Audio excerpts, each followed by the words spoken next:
Ekzekutimi mafios që do të ndodhte në rreth rrotullimin e Rinasit ishte një goditje drejt për drejt e sistemit sigurisë në vendin tonë, që la një hapësirë debate jo vetëm për aktivitetin e grupeve kriminale, por edhe për mënyrën se si mund të parandalojnë vrasjet e kësaj natyre.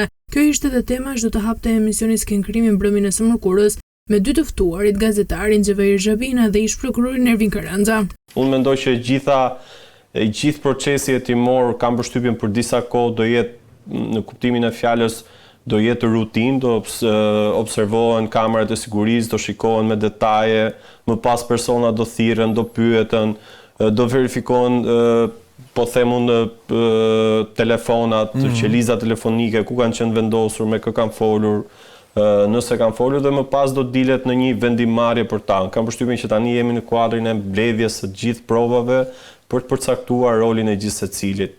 Kam përshtypjen dhe unë në këndvështrimin tim kjo ngjarje mund të vonoj për zbardhur po them unë kush ka dhënë urdhrin për ta ekzekutuar Gilmando Danin, pasi unë mendoj që këtu ne po shohim vetëm ata që kanë pjesën e fundit të gjithë krimit, ekzekutimin, pasi ne nuk e dim cili është organizatori, financuesi, motivet pse ka ndodhur kjo ngjarje, kështu që kam përshtypjen jemi shumë larg gjës dhe sigurisht që ja vlen të diskutojmë, po kam përshtypjen sado versione ne t'japim se cilat janë po them pistat hetimore të prokurisë dhe policisë, kam përshtypjen që mund të jemi larg realitetit. Ndërkohë ish prokurori Karanza bëri një analizë të gjithë dinamikës të ngjarjes duke nxjerrë pa dështimin e sigurisë së brendshme të vendit. Ai tregoi detaje që ky do të jetë një hetim i vështirë dhe kompleks. Në rastin konkret, personi që zbret, domethënë aty është në rreth rrotullim, po të kemi parasysh. Që është një rreth rrotullim që nuk ndalojnë makinat, Po, rreth rrotullim ka ardhur me një qetësi dhe me hap, domethënë me hap, jo me vrap. Utimi ka ardhur me qetësi, ka bërë edhe makina në momentin e fundit, po ta kemi parasysh bëndes postimin e fundit, po ta kesh parasysh në moment që qellohet, kemi një qetësi dhe qartësi në goditje. Domethënë është shumë i qetë, nuk është se ka emocion, siç mund të ketë ndodhur me një rast tjetër që kanë sjell pasoja anësore, pra shumë i saktë, domethënë ai realizon veprën dhe realizohet me qetësi. Kjo tregon një paramendim të pastër. Pra domethënë kemi një person që ka kohë që është përgatitur për të realizuar këtë dhe ka atë kohën prej sa ka shku avërsisht 60 deri 70 sekonda diçka aty që është realizuar komplet në 1 minutë. Është realizuar komplet vepra penale e vrasjes. Pra që në momentin në goditjen e parë me armë zjarri dhe momentin e dytë, pra se domethënë nuk është se kanë bërë goditjen e parë dhe janë larguar, ata kanë parë mjetin që ka ndaluar dhe kanë shkuar përsëri. Pra tregon një vendosmëri për të realizuar veprën penale të vrasjes. Normal do jetë në objekt hetimi dhe puna e oshrejes që pse nuk ka pasur dritë. Në rast se mund të ketë lidhje funksionimi i kamerave ose personat që janë të interesuar pse nuk kanë funksionuar, do jetë objekt hetimi dhe duke qenë se është që ka dyshime se është një grup shumë, domethënë që ke persona që kanë marrë pjesë në shumë aspekte, do jetë hetimi që do ta sqarojnë lidhje me pamjet filmike, do shikoj personat të cilët nëse kamerat për shkakun sepse dhe pamjet filmike kanë bën shumë nëpër objektet. Për gazetarin Xhabina, grupet kriminale që nuk janë goditur nga skajësisi janë ende aktive dhe japin mesazhe publike për mënyrën se si i godasin kundërshtarët.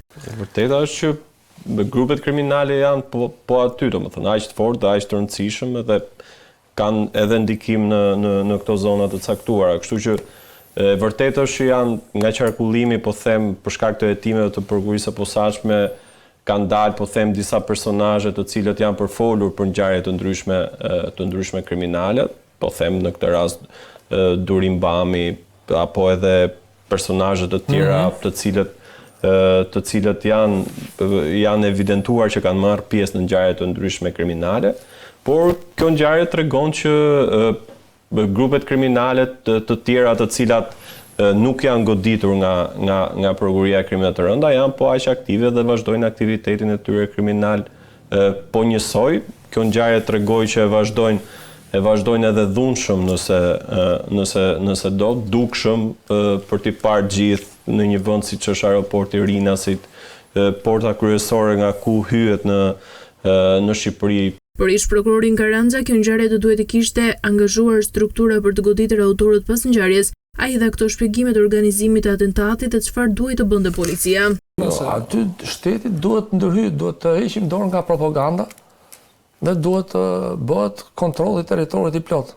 Ne dronët që pretendojnë që gjejnë hashashin duke gjin, duhet përdoren për të mbrojtur paktën, sepse rrezikshmëria e veprave e para krimet ndaj jetës dhe shëndetit janë veprat kryesore që duhet mbrohen.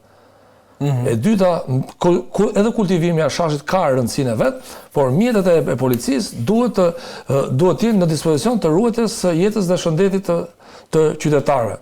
Dhe në rastin konkret, dronët që pretendohet ose kontrolli ajror, helikopteret, po të ishe ndjekur në kohë, se pak a shumë dihen rrugët që janë, se ka 100 rrugë. Një rrugë del tek rruga po të ecë drejt dilet te rruga e vjetër që nga Vora në Fushruj. Dhe djathtas rrugë dihet sepse policia i ka dy drejtime janë. Po thjesht dy drejtime janë. Atëherë po të funksiononte në kod, kishte të funksiononin kontrolli i territorit, që domethënë po e marr pak teorikisht që ndodhin ngjarje, u identifiku makina nga shkojtë dhe njoftohen njësitë e tjera që i dilnin para kësaj mjetit. Por gjithmonë thashë edhe një herë, këta kanë qenë shumë përgatitur. Pra se kanë pasur edhe armë tjera zjarri.